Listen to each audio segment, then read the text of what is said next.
Hello students, welcome to Indraprasth Law College, Greater Noida.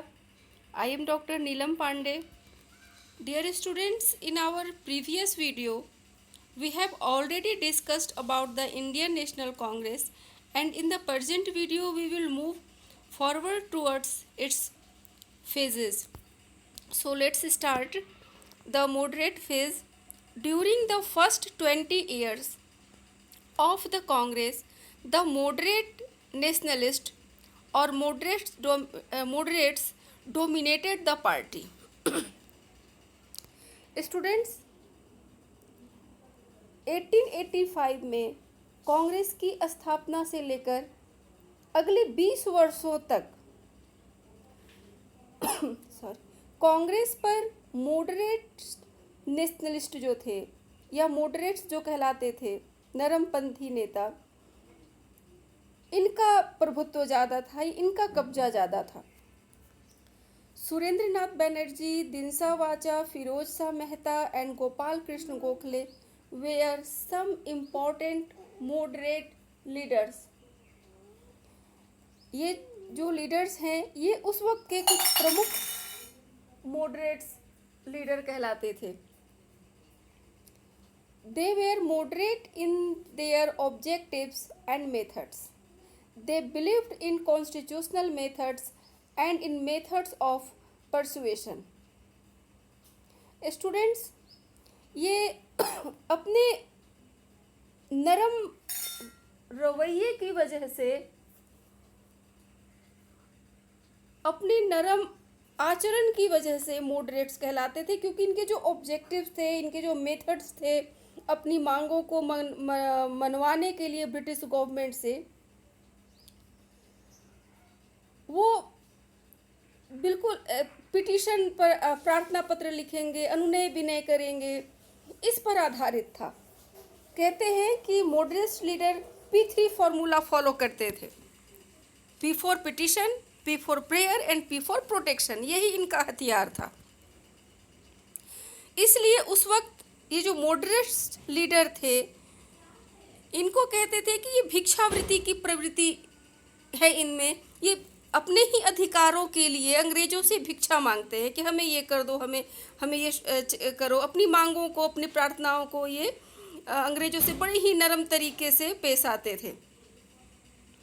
ये constitutional methods पर यकीन करते थे और उसी अनुसार अपनी ये मांगों को रखते थे। They regularly sent petition and resolution to the government asking for, ये पिटिशन रेजुलेशन के जरिए गवर्नमेंट से कुछ मांगे रखते थे, जिसे हम देखेंगे अभी क्या क्या थी वो। Freedom of speech and expression. Freedom of speech, बोलने की स्वतंत्रता होनी चाहिए, अपने विचारों की अभिव्यक्ति की स्वतंत्रता होनी चाहिए। Expansion of welfare programs, welfare programs का एक्सपेंशन होना चाहिए। प्रमोशन ऑफ एजुकेशन, शिक्षा का विकास होना चाहिए। Recruitment of Indians to high post in the administration, administrations में जो इंडियंस हैं उनका रिक्रूटमेंट होना चाहिए हाई पोस्ट पर। More powers of the legislative councils and more Indian members in this councils, legislative councils के पावर को बढ़ाया जाना चाहिए और उसमें जो इंडियंस हैं उनकी संख्या काफ़ी कम है, तो लेजिस्लेटिव काउंसिल में इंडियन मेंबर्स की मेंबरशिप बढ़ाई जानी चाहिए, संख्या बढ़ाई जानी चाहिए। Holding the civil services examination in India and not just only in England, और ये जो सिविल सर्विसेज की जो परीक्षाएं होती हैं इंग्लैंड में, वो सिर्फ इंग्लैंड में ही ना हो बल्कि इंडिया में भी करानी चाहिए। Change in the economic policies of the government so as to benefit Indian industries, और ब्रिटिश गवर्नमेंट की जो इकोनॉमिक पॉलिसी है जिसके तहत भारत दिन ब दिन गरीबी की ओर खींचा चला जा रहा है, उसमें चेंजेज होना चाहिए जिससे इंडियन इंडस्ट्रीज को बेनिफिट हो।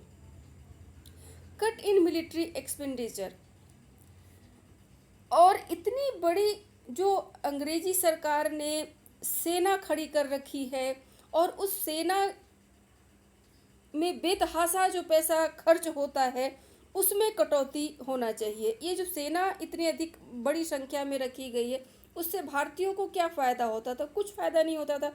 तो ये सिर्फ अपने यूज के लिए, कहीं इंडिया के किसी पार्ट में अगर विद्रोह हो जाए या कहीं जगह कॉलोनी है दूसरे कंट्रीज में, वहाँ से भी ये सेना भेजते थे।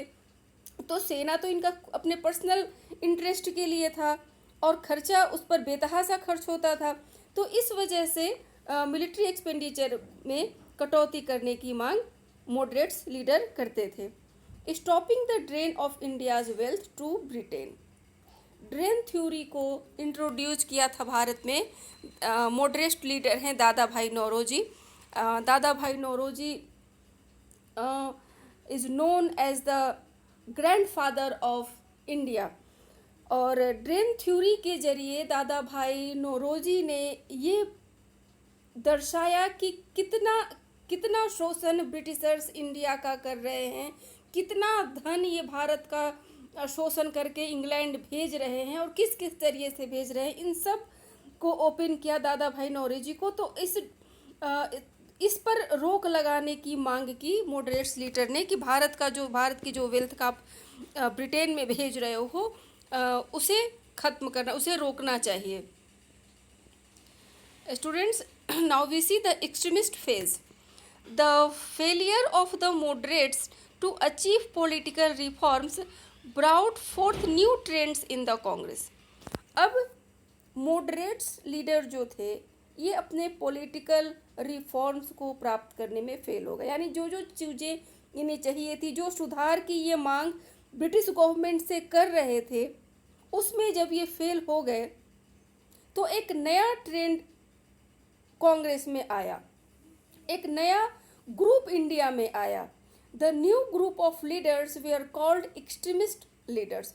और ये जो नई ग्रुप आई कांग्रेस में, ये एक्सट्रीमिस्ट लीडर्स के नाम से जानी गई, उग्रवादी लीडर्स के नाम से जानी गई।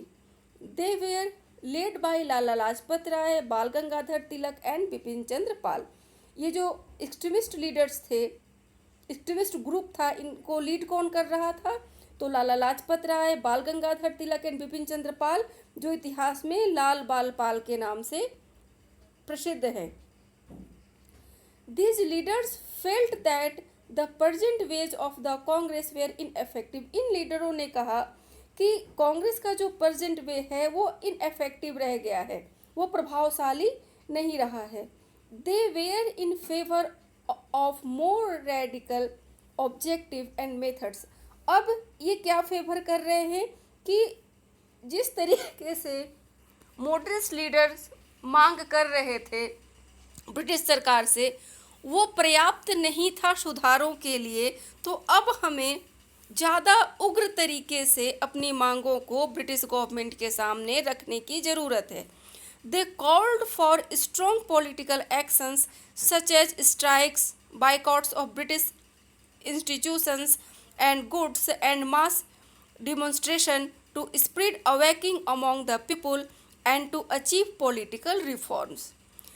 ये कहते थे कि एक स्ट्रॉन्ग पॉलिटिकल एक्शन की ज़रूरत है भारत में सुधार लाने के लिए। जैसे हम स्ट्राइक का सहारा ले सकते हैं, जो लेबर्स हैं वो अपनी फैक्ट्रियों में स्ट्राइक्स कर दें, वर्कर्स स्ट्राइक्स कर दें, ब्रिटिश इंस्टीट्यूशंस का बाइकाट करें, ब्रिटिश स्कूल, कॉलेज, कोर्ट, इन सब चीज़ों का बाइकाट हो, विदेशी गुड्स का बाइकाट हो, विदेशी वस्तुओं का बाइकाट हो, इस और मास डिमॉन्स्ट्रेशन यानी कि बृहद तरीके पर आंदोलन किया जाए जो भारतीय जनता को जागरूक करे और हम अपनी पॉलिटिकल रिफॉर्म्स को अचीव कर पाएँ। अब ये जो लीडर्स हैं ये उग्र तरीके से आंदोलन करने के ये पक्षधर हैं। Bal Gangadhar Tilak called for the attainment of swaraj. He declared that swaraj is my birthright and I shall have it.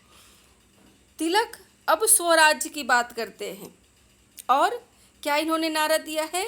Swaraj हमारा जन्मसिद्ध अधिकार है और हम इसे लेकर रहेंगे।